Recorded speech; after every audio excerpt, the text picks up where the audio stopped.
Hey everybody, this is Counselor Curtis from the Jimmy Doane Show. I am here, and Jimmy, I believe, will be joining us shortly. He's on a little lunch excursion over to Corky Bell's in Palatka. They like that place. It's a nice place on the river, I'll tell you that. I don't like the food so much. Hey Gene, how are you, sir?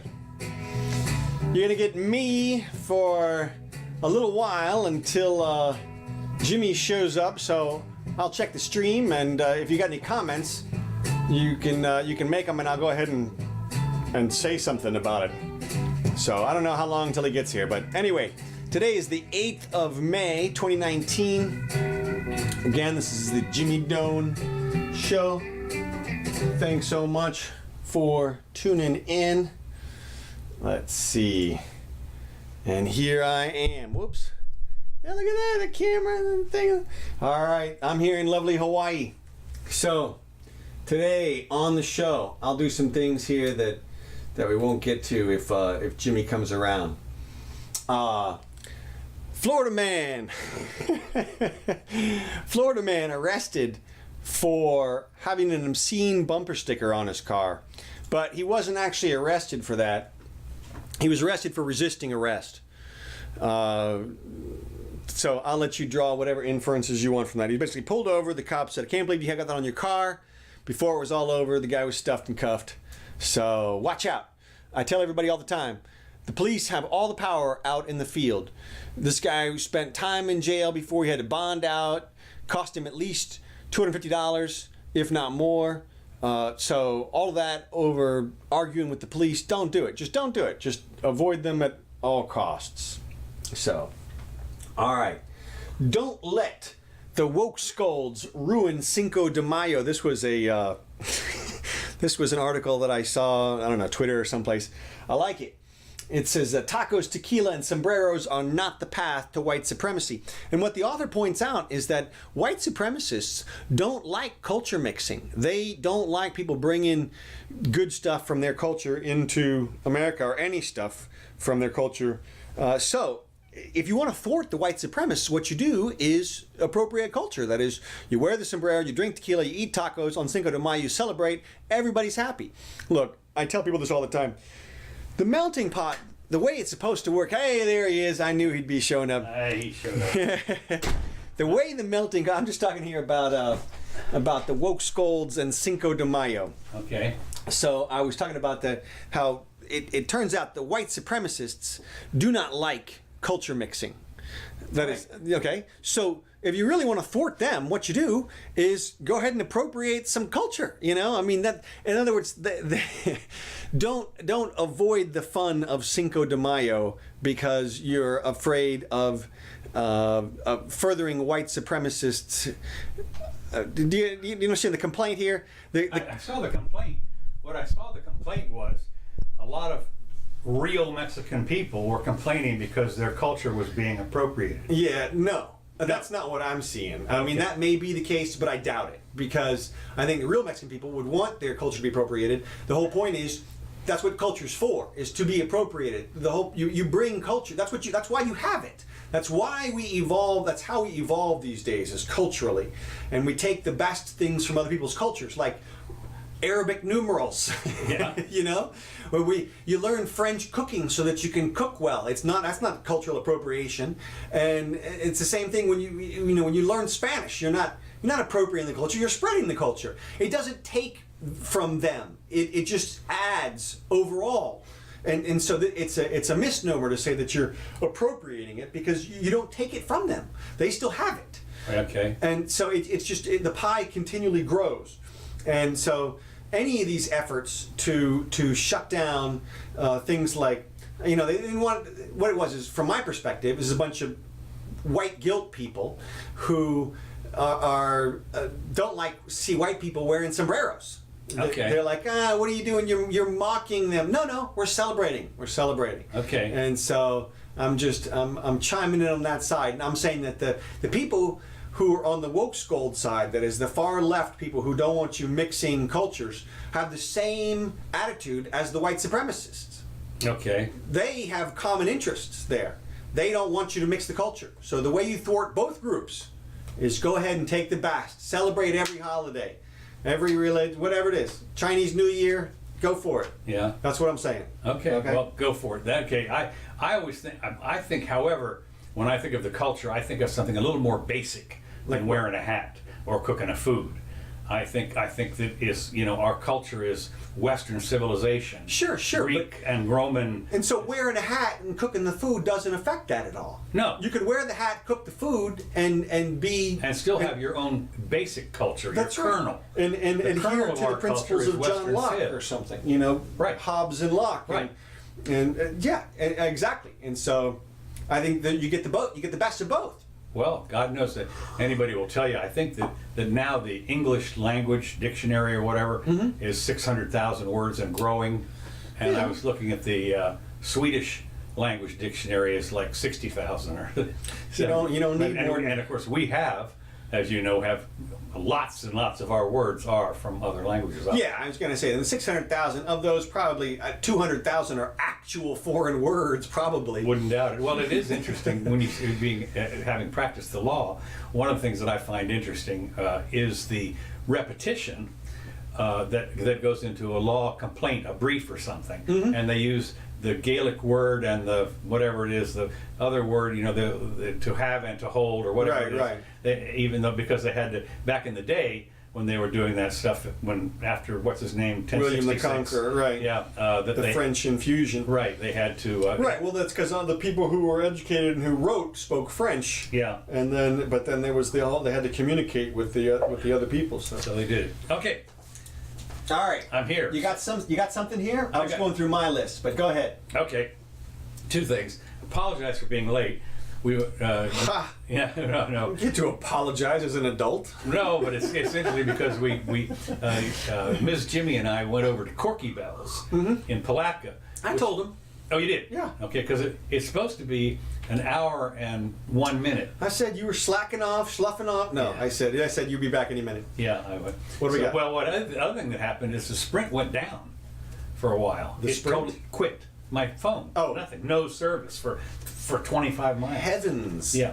So Bitcoin, I just want to make up one thing, that Bitcoin is 58.91 or was. I saw over 59 today. Okay, over 59. And the other thing that was the big news today that popped up like 20 things was the birth of Anthony, or whatever his name's going to be, the Sussex child. Oh, okay. The Duke and I Duchess. thought you meant Kim Kardashian. No. Well, that was the big hoorah, of course, because everybody thought it was hers. I think her. She's having a surrogate.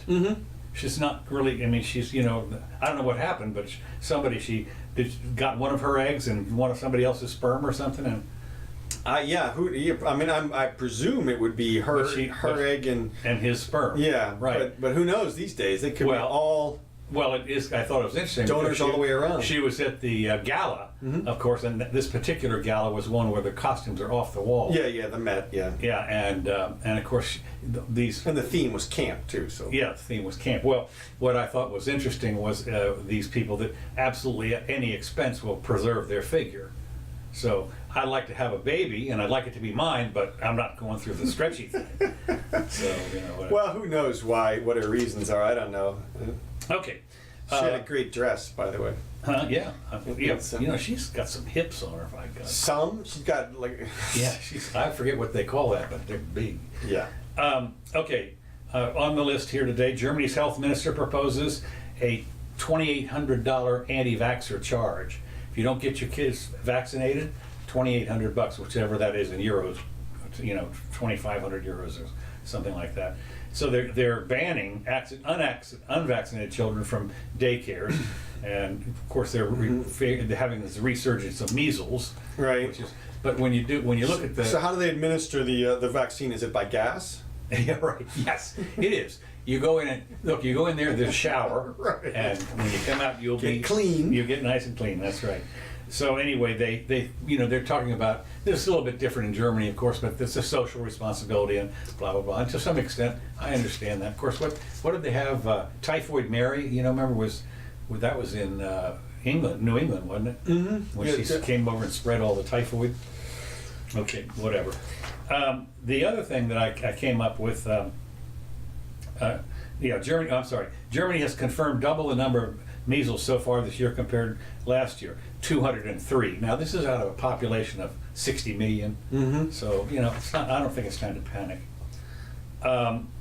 The next thing, the scare tactic du jour, 1 million plant and animal species. Oh, yes.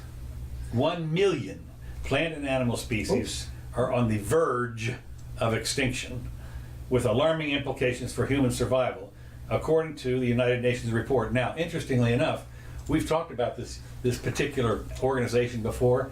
Their whole raison d'etre is to scare the poop out of everybody. No. This is the, what is it called? The IPCC or something? Well, it's the Intergovernmental ISPP. It's the Intergovernmental Science Policy Platform on Biodiversity and Ecosystem Services, with a panel with 132 member nations, including the United States. And what they've done with research has said that, there are 1 million plant and animal species are on the verge of extinction. When, of course, as we know, now, of course, not many humans here at the time, but 99.9% of the species that have ever been on this planet are not here anymore. Yeah. I don't know that that's a defense to their accusation. I mean, I think that most of those species were wiped out in cataclysms, Right. Specifically impacts or massive volcanic events. And there weren't too many of us here when the dinosaurs were wiped out. No, of course not. Now, what they've done, scientists, there's a sort of an ongoing debate about whether the Holocene, the period since man's ascension 10,000 years ago, basically, construes a new extinction level event. That is, are we wiping out species at this incredible rate? And there's a group of people who think that we are. I disagree. I put together a little slideshow here of a bunch of different statistics about different animal populations. One of the complaints that they have is that we're using nature inappropriately. Right. We're exploiting. Right. Well, exactly. Well, there's that, and then there's also it says that we're exploiting plants and animals. And we eat that stuff. Yeah. I mean, that's what we do. So there's a certain amount of our survival that you have to calculate into the equation. We can kill ourselves off and stop whatever damage the humans might be doing, but I'm pro-human. And so then the only question becomes, are we taking it too far? Are we doing something that's going to cause some massive reverberation or backlash? Well, it does seem, I mean, I can see where that argument comes from. Right, that's all I'm doing. Because there is, when you look at the current biodiversity, I mean, there are just only a couple of things that have to be eliminated before the whole thing comes crashing down. Well, I disagree with that. Bees. But see, people assert that, but I don't think that the system is nearly that vulnerable. It's not like a web that's held together by these key points. It's more like a liquid, and when one of the points gets removed, everything sort of fills in to fill the gap. Because we've had massive extinctions of all different types of species, and we've had massive impacts and all different types of cataclysms, and the result has been a resurgence of life. Oh, every single time. I have no problem. Life is not going to go extinct at all. Okay. No problem. So then, not at that's all. what they're talking about here. A million species is 1/8 of all the species, or 1/4, depending on how you count. Yeah, of course, like you say, there's things that go. They were talking about as far as the ocean is concerned, which is 2/3 of the planet, and they have estimated that there's untold millions of species left to be discovered. Well, I mean, there's that. I think, I mean, they do guesses periodically. Yeah. Some of these, you can see some of these graphs have guesses. There's an earlier one at about 3 million from the UK. Then there's a later one at about 8 million. My point, though, is that 1 million is a ridiculously large number. When they're talking about the threat, that's like you said, that's a scare tactic level number. Right.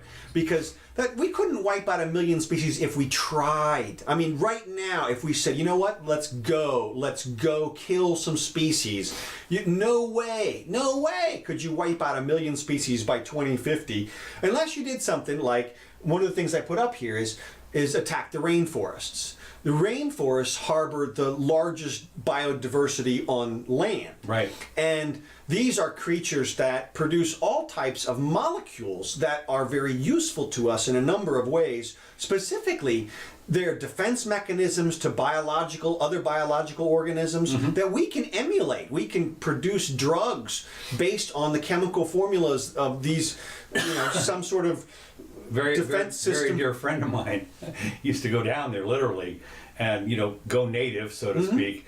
But he got chased out by cannibals one time, and his job was to go down there and cut the plants and bring them back. I too had a friend who did that, who would collect spores, molds, and funguses, so to speak, off of the trees and stuff. What the good news about all that is that what you'll see from all of these graphs is that the destruction or the deforestation of the rainforest is slowing. It was a lot higher even 10 years ago. Want some water? Yeah. It was a lot higher even 10 years ago. Thank you. And the reasons for deforestation, they're finding other means for people are paying a lot more attention to the land and what's going on in it.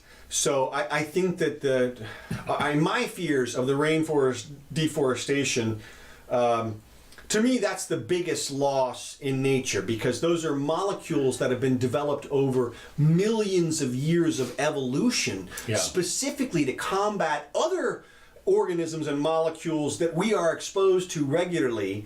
And there's just so much to be learned from that biodiversity that it's a shame to see it destroyed for hamburgers.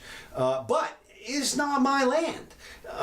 What's his name? The big Ted Turner. Oh, Ted Turner. He's got like a million, some huge number of acres. He's buying up land everywhere. If you want to, you can do that. I put in $15 or something for the rainforest one time in the 90s. They had some Save the Rainforest project, and you could donate to it. That's the kind of way that the free market figures out how to deal with this stuff. Have a GoFundMe for a rainforest. Right, or something. What I would imagine is that people like Squibb would be down there buying the rights to the places so that they it's interesting you should mention that, because Henry Ford tried that.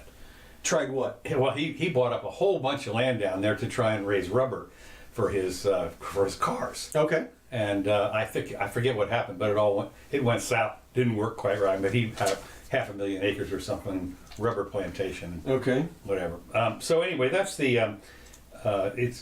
what this scare thing says, that more plants and animals are threatened with extinction now more than any other period in human history. Which I'm not sure. I put up stuff like you saw the polar bear population. Mm-hmm. People have been talking about it, the decline of that. Yeah. No, it's on the rise. It's back up to 28,000, and this is one of the graphs said it was down. It was at 5,000 in the 50s. Wow. Now I don't know if they didn't know how to count them. They're really panicky. I mean, I've seen the thing, both ways. You say the numbers, that's interesting. But Attenborough he's a big preservationist, eco person, and he's talking about how the polar bears, when the sea ice melts too quickly, there's other things that happen. I put up several little infographics which say exactly that. The polar bears are in danger and they're isolated, blah blah blah blah blah. Okay, but then you look at the actual numbers, and they're up. Yeah. So.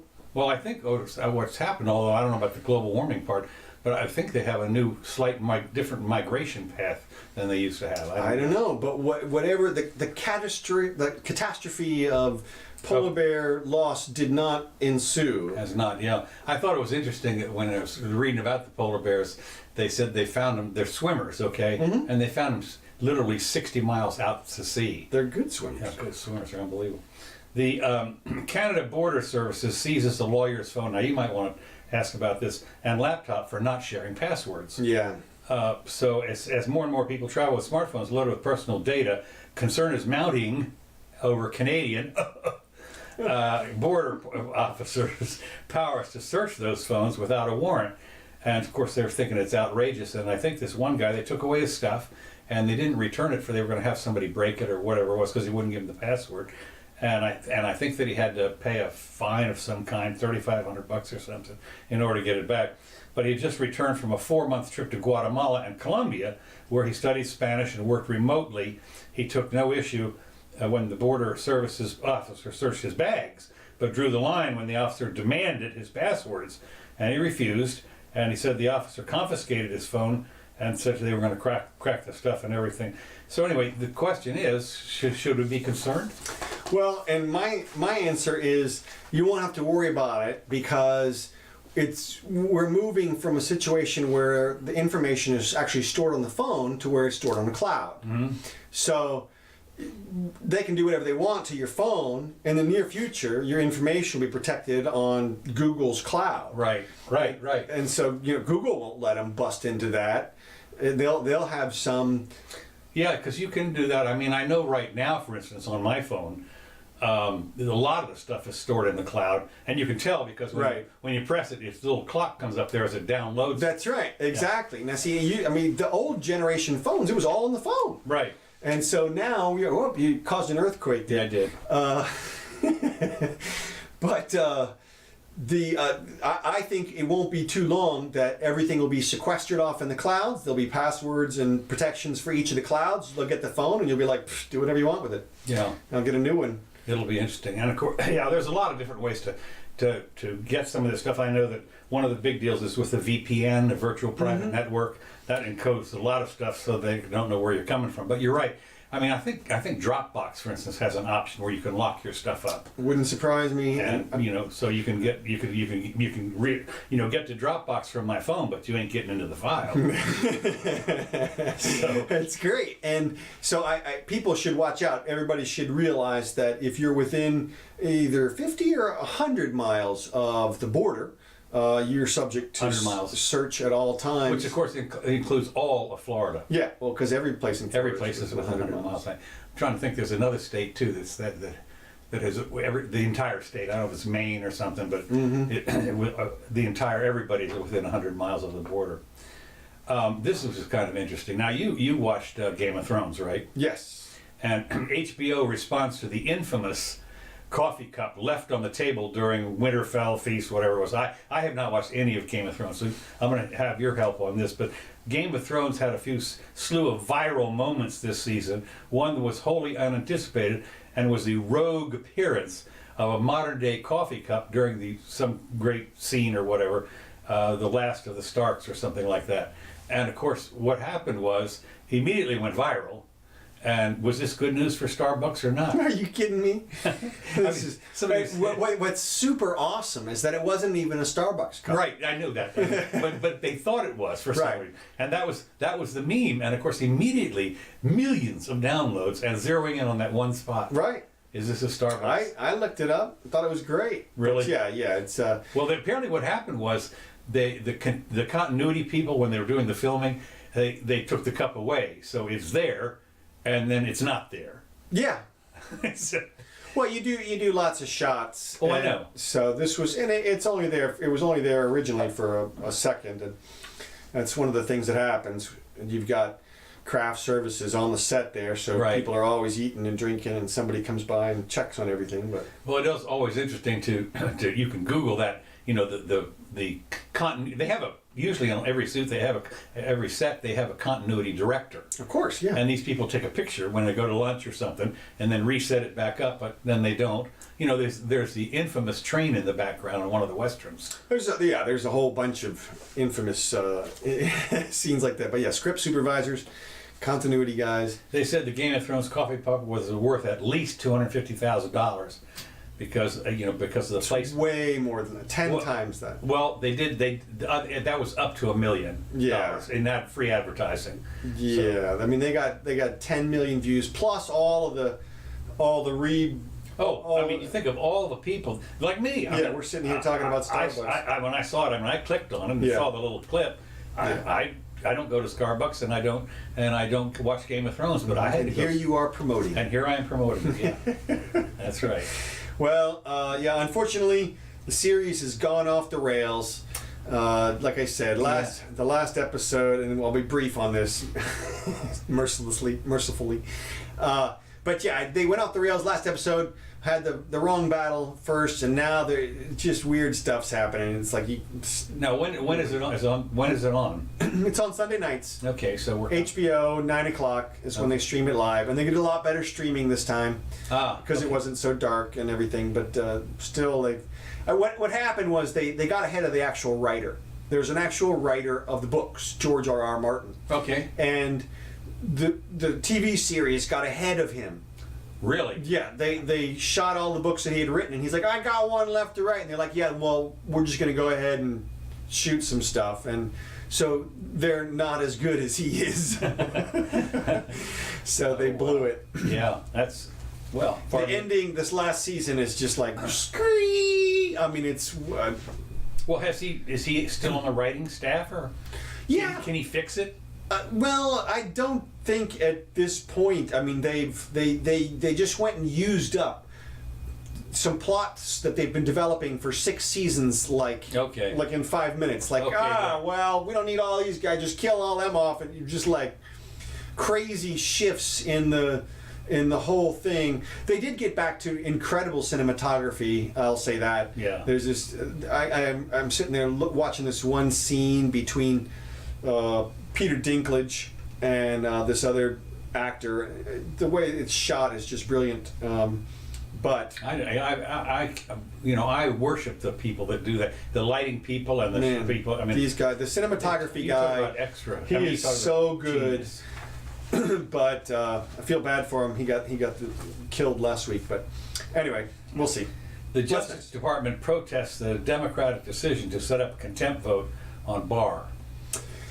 I mean, you talk about stupid, I think. Yeah, this is political wrangling of the highest order. Totally. I mean, when you think about it, we talked a little bit about this last time, and so has everybody. Everybody's talked about this. So this is well, new. It's like. But the fact is that there's something like 2 or 3% that was redacted out of the 480 pages or however many pages. Okay, I thought it was a lot more than that. Well, there was 8. It was in 2 volumes. There was 8 pages eventually redacted, or 8% redacted out of part 1, and I forget what that was about. And then there was 2% out of book number 2, volume 2. And but the deal was that it's pretty obvious the kind of stuff that was redacted was stuff that is inconsequential, and they're all bent out of shape. And of course, what happened was they found out about the letter from what's his name? Barr. Not from Barr, from the guy who wrote to Barr. Mueller, yeah, the letter, complaining, the 10-page letter complaining about Barr's summary. Well, okay. And so then, really. Of course, 2 weeks later, they got everything, and the 19 pages that Mueller was complaining about are all there, so they had to wait 2 weeks for it. Big deal. Right. Well, and there's members of Congress, because of their security clearance, who've seen the entire report. That's my understanding. Yeah. Of course, there are. Yeah. Yeah. So. Nobody's calling them out for obstruction. Not yet. Then, look, this is just the end of the death throes. Yeah. But it's quite revealing how sort of juvenile the whole thing has gotten. You hear the comments by our rulers, like Nancy says, well, we'd like to put him in jail, but there's just not enough room in the jail. Like, she's so sweet, she would put him in jail, but they'd be uncomfortable because there's just so many of them. Yeah. So maybe y'all want to put him in jail. I don't know. And then what is it that I love it when Nadler says Trump wants to make himself a king. Right. Yeah. Like, dude, I would say, why don't they go full McCarthy on him? But I guess they already did. Yeah. They already took that shot. You're a Russian agent. Yeah, right. Well, they did. Yeah, they did. But that was in the Senate, of course. But what's interesting is the Trump derangement syndrome. When you saw that girl, the senator from Hawaii. I forgot what her name is. Mazie Hirono. Geez, talk about off the rails. Well, when I hear someone like her say stuff like that, it seems to me like she almost believes it. Oh yeah, I versus when I hear Nancy and Nadler say these things, she says, I don't like the word lying. Yeah. Well, it's just it's just something like your kindergarten teacher would say. Yeah. that word, we don't use that word around here, Yeah. but Well, we have to say that's what they did. They lied. Yeah. And of course, what they lied about was just what you said, an opinion. It's like, it's so easy to get somebody to lie about an opinion. Like if I were to say, how does Mrs.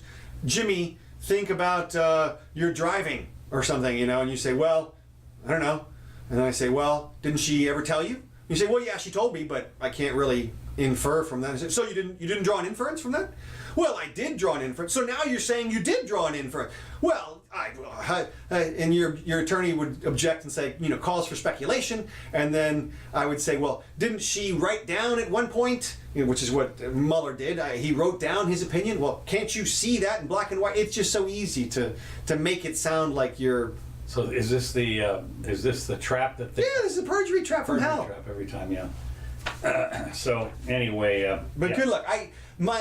The weird thing is that Trump seems to be encouraging them in their frustration in this whole effort. That is to say, right. He came out and he's sort of mildly continuing to not reveal information which we all know is not very damaging. And it's almost like to keep them asking for it or keep them busy or something. Well, they did apparently get a hold of, 10 or 15 years. Oh yeah, his tax returns. From like the 80s and 90s.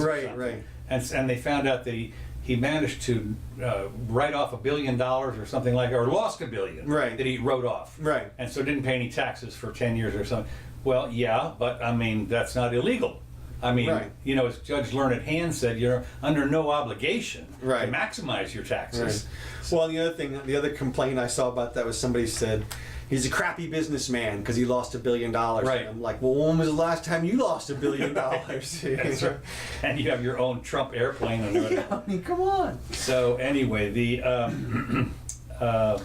next thing I've got here is, it says here, Trump inches towards military confrontation with Iran. Now this is one of those things that has Bolton and these other warmongers. I had dinner with some people the other night, and Go ahead. And they love Pence and Bolton and these people. And I said, well, they're these people that really bomb Iran, and any excuse to go in there for military thing. And I said, how's it working out for you so far? Well, they didn't. They just love the guy. So it says here Trump moved closer to a military conflict than any time during his presidency, redirecting warships to the Middle East to respond to what officials have said Monday heightened Iranian threats to U.S. troops. What they had done apparently is to move some missiles around, some short-range missiles, and this was a flag, a warning flag or whatever. I'm looking at this point. What I'm looking for, and it wouldn't surprise me a bit, is a false flag, and that is What, for the Iran thing. Yeah, Iran. You're all big on the whole false flag thing. I tell you right now, look, you can say that, but the false flag has been in operation from this country for 150 years easy. Oh, I would say much longer than that. But look, they don't need. I mean, I say they don't need. We'll see. Look, we'll see what happens in Venezuela. If there's going to be one, if that's SOP, if that's standard operating procedure, then I would think it would happen there first. There's a lot. Iran is a big situation, and I don't think we're not moving in any offensive situation with them. It's a huge country. I mean, what's Right. it, bigger than Texas or something, isn't it? I think so. Yeah, I think it's way bigger. We made this mistake last time. I think it's twice as big. Yeah. And That's the problem with the Mercator map or whatever it is. Yeah. Well, it makes Greenland look this big, and how I don't know. It's biased towards the middle. equator. Yeah, the equator, right? So, at any rate, they've ordered. Apparently, they've ordered the troops up. Yeah. And I thought this was kind of interesting. I think this just seems to be some sort of blowback about the Iran deal undoing or something. I just I look at it and I get nervous because these are it's the proxy war business again, especially in Venezuela. I mean, you got Russians down there. What are you going to do? I mean, yeah, but Iran that's not a proxy war situation, I don't think. No, because they're too independent. I mean, the Persian Empire, they have been around for so long and they do what they want to do. I just think that and that's why I don't think that they're any existential threat to us, because They never have been. right. Well, they want to survive, and they're going to do what it takes to do that, and they're pretty well isolated. Like I've talked about in the past. I mean, they're the only Shias around, and so they've got to basically play it pretty cool. I think they can't be starting any offensives. They're not doing anything like Iraq was doing or anything like that. I get them confused. I hate to tell you this, but we got two countries that begin with IR, and Well, Iran is Iran. is entirely different from all the other countries around that area. They're entirely different. They're ancient. They're Shia. They're just not anything like the countries around them. So I'll have to get into that one of these days. I'm not prepared to talk about that. Okay, let's see. Presidential campaigns are. Oh, this is it. There's a desperate drive to make the debate stage shakes the Democratic campaigns. Now, I think there's something like 21 people, and maybe Bloomberg's going to announce, or we don't know. I mean, seriously, there could be yet some more announcements on people running for the president. Mm-hmm. Well, one of the things you have to do in order to get into debates right now, the bottom line is you have to have 65,000 donors, or you poll. I think you have to poll at over some percentage. I'm not sure exactly. Well, the 65,000 donors, what they've all done is they have run up websites that you can donate $1 or 50 cents or something. That counts as a donor. right. And so they get 65,000 right away. Well, the little minor problem they're going to have is when all 20 of them happen to pass the thing. What are they going to do? Because with the Republicans, what they did is they split them into two tiers. Right. But what I don't know what they're going to do with the Dems. They'll probably do the same thing. You think so? Sure. Why not? I mean, it's going to be so confusing because you can imagine the lawsuits when you figure that there's a cutoff point, for instance, and the top, I don't know, 5 or 6 or 7, and then number 8 is like 0.5% lower. I mean, they're going to sue the pants off them. Well, that seems to be a pretty convenient hypothetical. Yeah, you're right. So I just think it's interesting. Jay Inslee, whoever the hell he is, Washington governor, is hawking donation bumper stickers for $1 donations, and used his recent CNN town hall to make a televised plea for more campaign contributions. And the other thing, Representative John Doane promised to give $2 of his own money to charity for each of the next 100,000 individual donors who gave to his campaign. So, he's going to here. So you give $1 to his campaign, and he has to give $2 to charity. I mean, talk about pulling out the stops on everything. This is obviously it's a complete. Well, as I've talked about, to me, you don't need the mass media anymore to have a campaign. The guy who won the presidency in the Ukraine, that comedian won. Yeah. And he had no campaign. Yeah. He had no ground game. Nothing. Zero. It was it. I mean, I guess it was comedy clubs or something.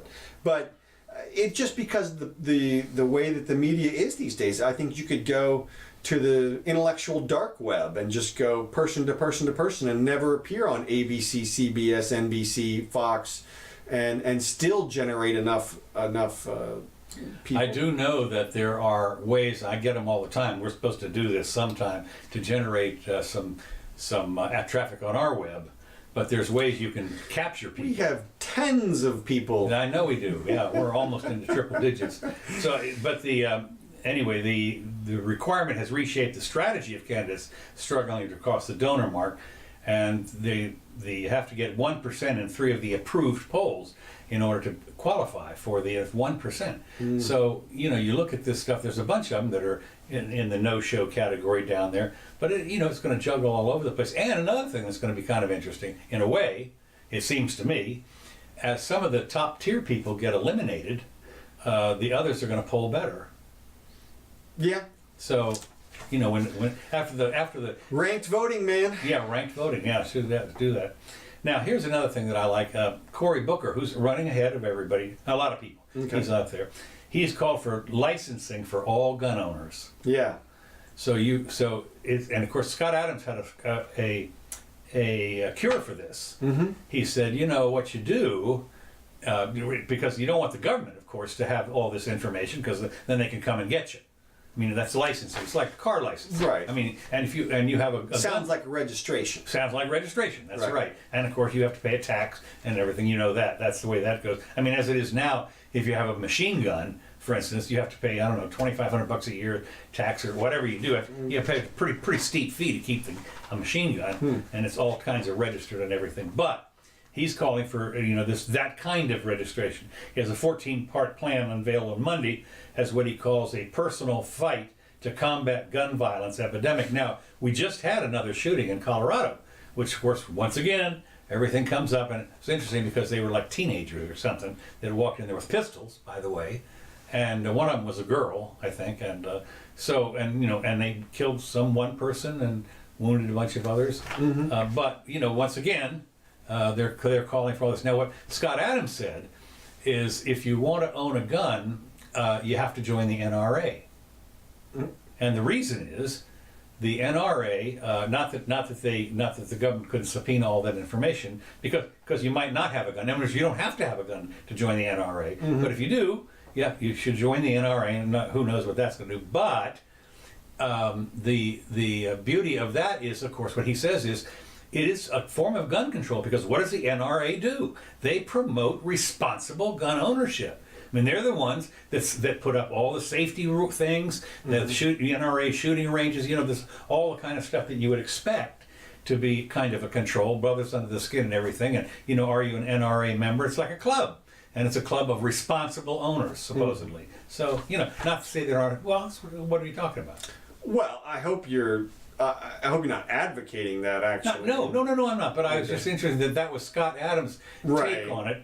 And yeah, well, I liked his other take on it. Well, first let me comment on that one. The obvious problem is that when you place membership in the hands of any group, you've undermined the Second Amendment. The whole point is the Second Amendment secures the rights to individuals to carry guns, and so you can't say this organization or that agency is going to be the determinant factor. That's the objection to having even the quote reasonable regulations that have been placed around gun ownership today. It's, look, this isn't a state right or anything like that. This is individual. Mm-hmm. So we're keeping our guns. Let's see. The second thing, what I was about to say, that Scott said that the Republicans should offer the Democrats a compromise. Right. Yes, all the Democrats lose your guns. Right. Yeah, if you're so against the gun ownership. If you're against guns, then when you register as a Democrat, you should give it up. Now that would obviously cure at least half of the gun violence problem, if in fact guns are the cause of the violence. Right. But I know, of course, it wouldn't even begin to do that. Well, I mean, it's a joke. He was it's a total joke. Yeah, totally. Actually, though, I think if you go back and look at the recent list of mass shootings, that they're predominantly Democrats, for what it's worth. The ones who are Americans. Okay. All right. But I didn't know that. But here's what I'm going to do. I'm going to post an essay. I'm going to post my gun essay up on the website. Okay. In the essays portion of our JimmyDoaneShow.com website, and it details out where all the gun violence comes from. Okay. And you'll be shocked at how little, for example, more people are killed by feet every year than by rifles. Really? Yes, like karate kick. Oh, well, interesting, of course, as this one in Colorado, of course, was not assault rifle. Well, and that's the thing. The vast majority of all gun violence is handgun violence. Right. So, the vast, like 60%, 70% or something, 80%, it's huge. I'll pull up the statistics again and include them in my paper. But you can see there's very little that is going to help the situation. Cory Booker can say what he wants about registration. First of all, it's never going to happen. Right. Because it is registration. But it still just wouldn't help. That's not where the gun violence comes from. Yeah, one of the little minor problems, as you've noticed, is that particular gun ownership is in the Constitution. Right. And and I say, well, you have to register your car and get it, but that's a state function. Driver's license is a state function. Well, and also it's not in the Constitution. There's no right to own a car Right. in the Constitution. Right. If there was, then you wouldn't have to have a license. Now, and interestingly, there's a right to travel that is inferred from the Constitution. And from my perspective, that is absolutely what should be used to push back on car licensing. Because you can't travel around, you can't walk, you can't go out on the road and try to walk to Georgia. They'll stop you. Really? Yeah. Because you're obstructing the roadway, or you're walking on somebody's property, or you're in the right of way. There's problems. So there's effectively a ban on constitutional travel because of the licensing restrictions. Well, it is interesting. I do believe, however, you can walk from Georgia to Maine. Oh yeah, through the trail. Yeah. Yeah, exactly. That one is one anyway. Yeah, exactly. So they're trying to get that around here too. So anyway, I just thought that what he wants to do, of course, is he wants to close the gun show loophole. Yeah. Private transactions. I talked about that the tiny percentage of guns which are recovered in crimes that relate back to the gun show loophole. It's incredibly small. Yeah. And if you want to see a group of respectful people, go to a gun show. Go to a gun show. I tell you, you talk about, these are the people that you are the friendliest, nicest people on the planet. Man, I'll tell you, gun shows are more fun. And of course, you know, it's all safety and everything. And you have to tie your gun trigger up and everything. But they walk around. And there's never a mass shooting. Never. At a gun show. Okay, there would be a lot of shooting, but there'd be one guy that had gained 20 pounds in lead. But but seriously, when you walk around, and you see people walking around with guns every place. Right. They're selling them to people. Right. Exactly. I mean, we've done this, and I'm with you. I think all these restrictions are harming our safety. From my perspective, it's absolutely the wrong direction. I think we should go back in the direction of more open carry. of course, that's a little scary to a lot of people. I mean, if you walk through a Publix here, for instance, and you saw somebody carrying, did it yesterday? Huh? Yesterday.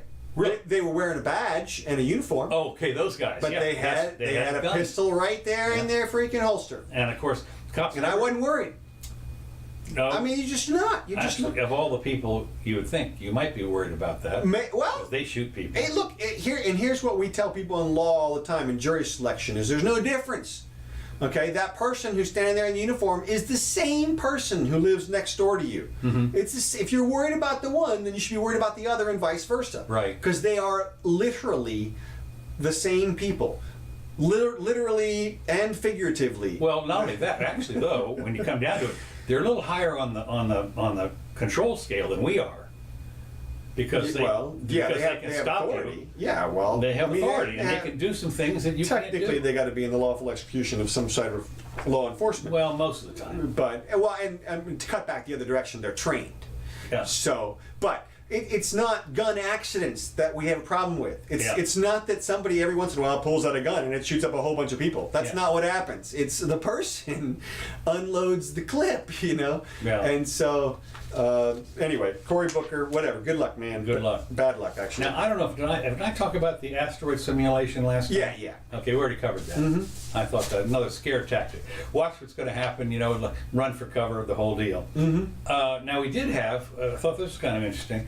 Here in Jacksonville, they had an airplane that skidded off the runway and went into the St. Johns River. The drink.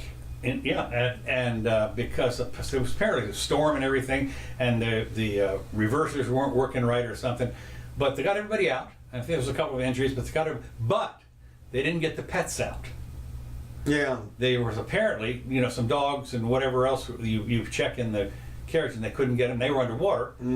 One lady who was carrying her cat got out, and the cat. But I'm wondering, if this is going to be Sioux City. Well, sure, yeah. I mean, that's part of your compensation. Yeah. I guarantee you all these people have got they got a free ticket Okay. to something. I was going to ask the attorney here, seriously, what are you going to sue? I mean, here you've got your, There's your a calculation. There's a There is. Yeah. I mean, here you've got Rover, Yeah. who is now. If Rover's on his deathbed, if Rover's 11, It comes or into 12, play. It comes into play. Okay, and how big is Rover? Small? Not so Not so much, much, but this is- if Rover has a job.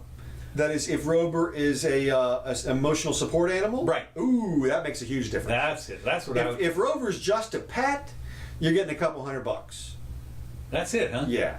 Wow. I mean, you say that, but what's interesting is. Yeah, I mean, a good attorney can make an if- argument. Seriously, when you go up here and buy a pet, Right. I mean, from an authorized dealer or whatever, is it $800, $900? Well, all if the it's time? that kind of pet, then yeah, you make that kind of argument. Okay. Obviously, I'm talking about Pedigree. I'm talking about This the is not- it local was cat a from the rescue- shelter. a rescue Yeah, dog, a exactly. feral cat. Right, exactly. 3 legs, the whole. Okay, I didn't know if they were going to start suing for $1 million or something. No, you can't. You can't. You're not going to get that much. It's just they Emotional, calculate. though, you get a lot of. Well, that's hard. That's hard. Like I said, you only get the big bucks if there's quantifiable loss, and that comes from a calculable amount related to their service. Okay. So if they have actual value, you bought them there. Then you're going to get. Yeah, I mean, if it's like a Kentucky Derby winner. Oh man, you're loving it. Love it. You're telling me the horse was in the. Yeah. Sorry. Now, this is the thing that I thought that was kind of humorous again, because you remember when, during the campaign, when Trump was talking about Hillary, if you get Russia, if you got. Oh, we talked about this last week. We did. We talked about the Yeah. claiming 2 years of his presidency. Oh no. I thought you were going to the China this, thing. No. Okay. Claiming 2 years of his presidency was stolen. Yeah. Trump suggests he's owed overtime. And He's just trolling. of course he is, but what was so funny was he said, you should tack on because you're lucky. Right, you should right. tack on, and I get a 6-year term in place of the 4-year term, Right, and it right. counts, as one term. Right. And he went on, and boy, I'll tell you, the people that took him seriously, Yeah. they went off the deep end. You can't do that, whatever. Well, that's what I'm sure he gets his jollies with stuff like this. And what you would do is you'd file something official in the courts, like a request for an extension. Yeah. Even though there's There no was a basis. proposal offered by Jerry Falwell Jr., There you the go. president of Liberty University, that he'd be granted another 2 years as recompense for time lost to the Russia investigation, half of his first term. This is just like that. I saw they circulated a paper last week where 400 former federal prosecutors. Yes, I said, saw that. Oh, Trump should have gone to jail if he were not the president.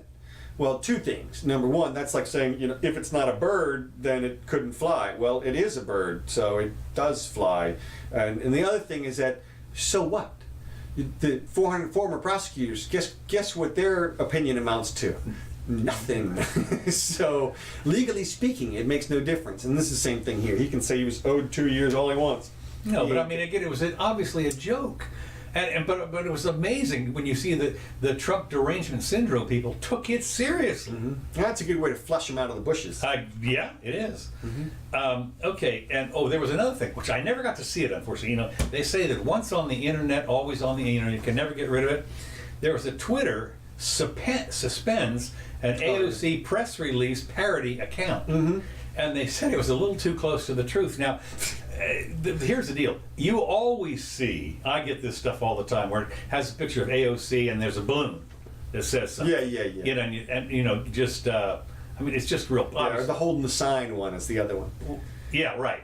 But anyway, it has a balloon of something she said that obviously was, the word was, it was like Rosanna Dana. Mm-hmm. It was used the wrong word for the wrong thing, made her look like an idiot because they always show her with her eyes open and everything. Right, yeah. Like that. But apparently this was an entire parody site, just literally pages, long, and Twitter took it down. Yeah. They ash-canned it, and not only did they take it down, they made permanently the guy who put it up banned him permanently from ever being on Twitter again. Seriously, he was on. It's like what in The Simpsons when you did something to the comic book man, he put your picture up on the wall. Oh, is that right? Banned for life, right? Banned for life, right? So this guy, whatever his name is, was banned for life from Twitter ever.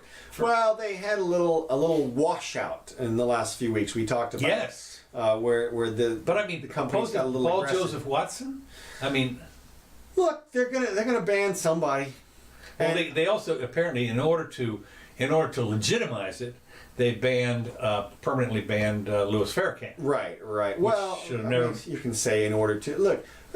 Again, I keep coming back. It's a private company. They can do whatever they want. They're not the public square. And to the extent that they piss people off by doing these kinds of bannings, they are stoking the fires of their competitors. John Cruikshank was asking, hey, how come we don't have a conservative media outlet? And it's because we're still doing just fine on the liberal media outlets. I mean, you can still find Ben Shapiro or whoever you want. You can find him for the most part.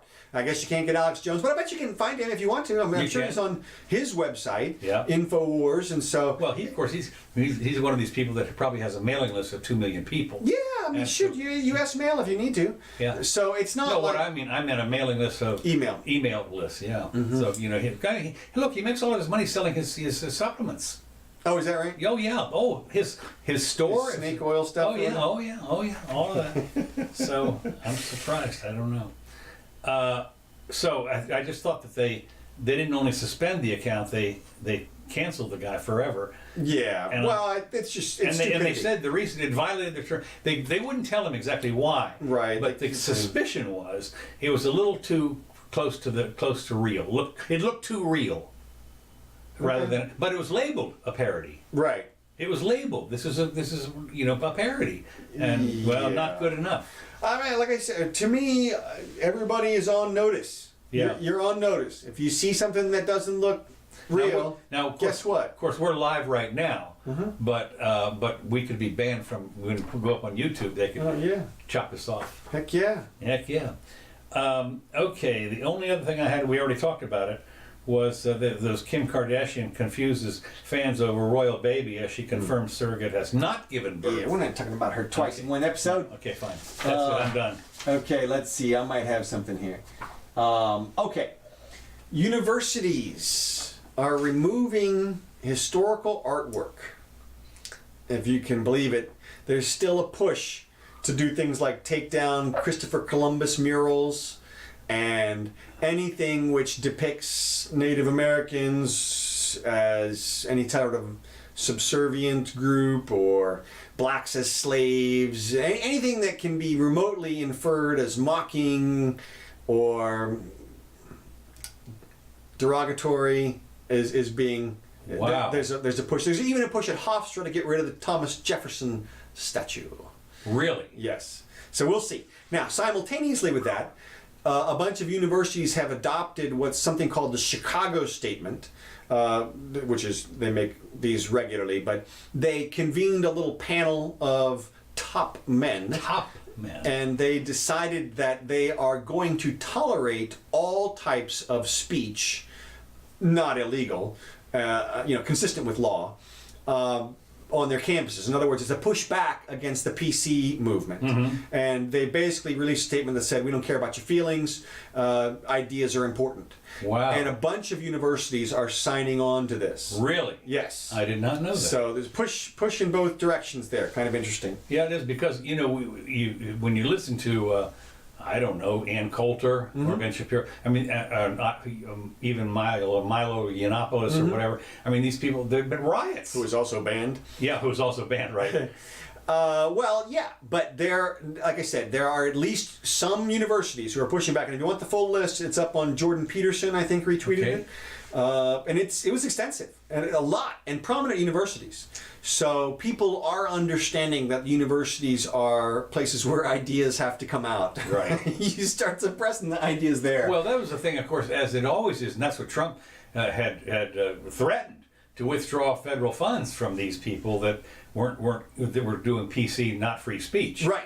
And maybe this is a reaction to that. I don't know. Maybe it is. Now, the course, obviously Princeton and Yale, the private places, but they still get funds. Right. Oh, They yeah. get a lot of funds, and they could cut off their research funds or Sure. whatever it is. Yeah, cut off their climate research fund, as far as I'm concerned. All right. A little bit of trouble. In the economy, I noticed. It turns out that median wages across the country are now higher for public employees than they are for private employees. How can that be? Yeah. And also, federal employees are higher than state employees. What's fascinating, of course, is one of the raison d'etre for being a government employee was you didn't get fired, and for that security, you took a cut. Not anymore. Not anymore. Now they are. Now it's only 5% of the or 5% of the population at this point. Okay. 10% of the workforce or something, or 15, a little more than that. But still, that seems like the group to be in at this point, right? Well, now of course, remember now that's the median. I know. And so you look, for instance, I don't know what the median is. Of course, what you realize in the median is the president here gets 200,000 or something like Well, that. it's 4 now. Oh, you mean for university? Or university Yeah. president, he gets a couple hundred there, grand or whatever. Coaches, of course, get $1 million, but even so, my point. But they're not state employee. The point is that you can get the doctors and the professors, some of the professors emeritus or whatever, or like Pocahontas, whatever. She got to 200,000 or something for teaching a class. That goes up there. So now when you talk about the median, you certainly have a lot of people that are under that median, whatever it is. Yeah. Look, I mean, Teachers are always complaining because, and I think some other people too. They're starting is 15 or 20,000. Yeah, look, I'm not. All I'm trying to suggest is that it's interesting that the jobs which come from the pay comes from the state. Well, it comes from the taxpayer. That's what I mean. It comes from the other people. It comes from the people whose salaries are lower. Right. Median. Okay, so they're paying the government people Good more point. than they're making Exactly in right. the private sector. So that to me is an interesting asymptote. Since there's zero protection against your job in the private sector. That's it, and we can only That's assume not that the public sector salaries will continue to increase, and that their numbers will increase relative to the private sector. Yeah, who wouldn't want to work for that if you're Who gonna- wouldn't want to if you're getting more money and it's more secure and the benefits and all kinds of stuff? We'll see. I don't know. Just a little something. All right. Let's see. That's a little thing. Okay, we did that. Okay, finally, I guess one last final thing. Tiger Woods got the, This was the Medal of Freedom? yeah, something like that. Well, it was there was a big backlash on it. People would say, "Wait a minute, only the heroes get it," and so forth. But I don't know. Did you ever check on how many Obama handed out the last week of his thing? I didn't. It just seems so weird to me that a golfer, that they're giving it to a sports Well, person. I don't know who else. I would have to. Maybe we'll do some research on Yeah. this. Because as I See who recall, it was. some of those people were like. I guess they could say contributed economically. Yeah, no, you're right. Something like that. There's a lot of that, but I mean, Martha Stewart or something. I don't know. There were some people that. Yeah, yeah. There were some people kind of like that, and you're saying, well, wait a minute, that's Yeah. It's supposed to be, some guy that dodged the grenades and took the. Well, that's what I would take it as. Somebody who served the country. Yeah. But I can understand. I guess an economic, like what Richard Branson is Sir Richard Branson. Right. And it's probably because he's brought $10 billion to the well, country. the Beatles are all sirs. Okay. So all right. I mean, I'm not complaining. I'm just Sir kinda- Elton John. Yeah, there you go.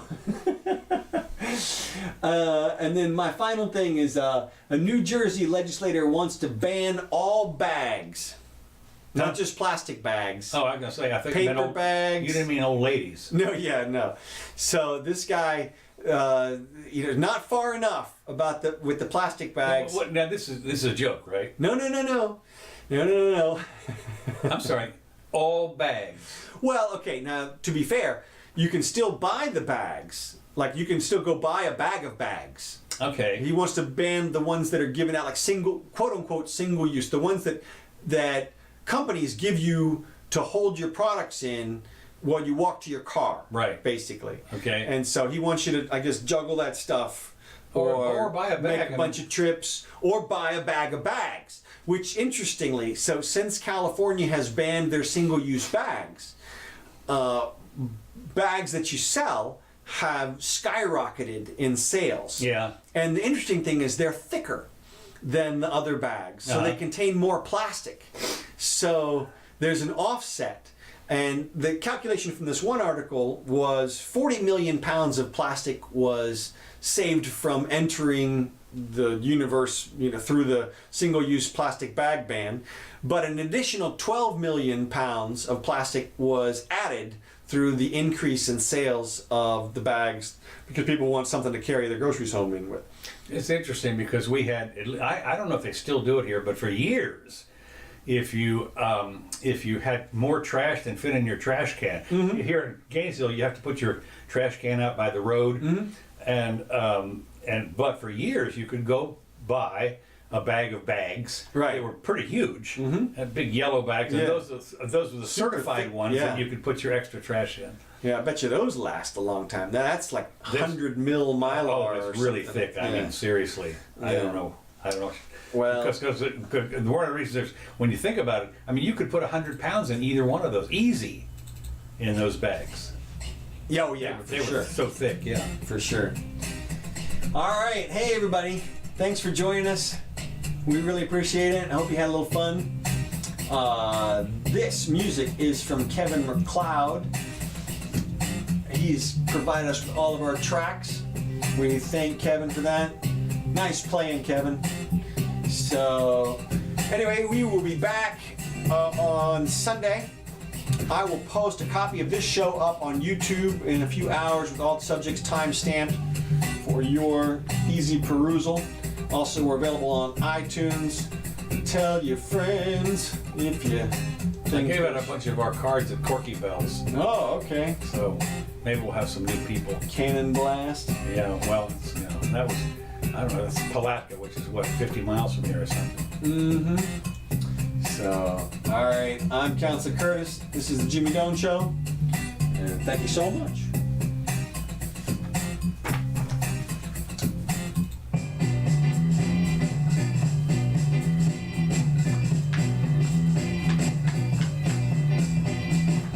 Thanks, Gene. Thanks, Buddy, Jack, Bill, Gene, Bill, Robert.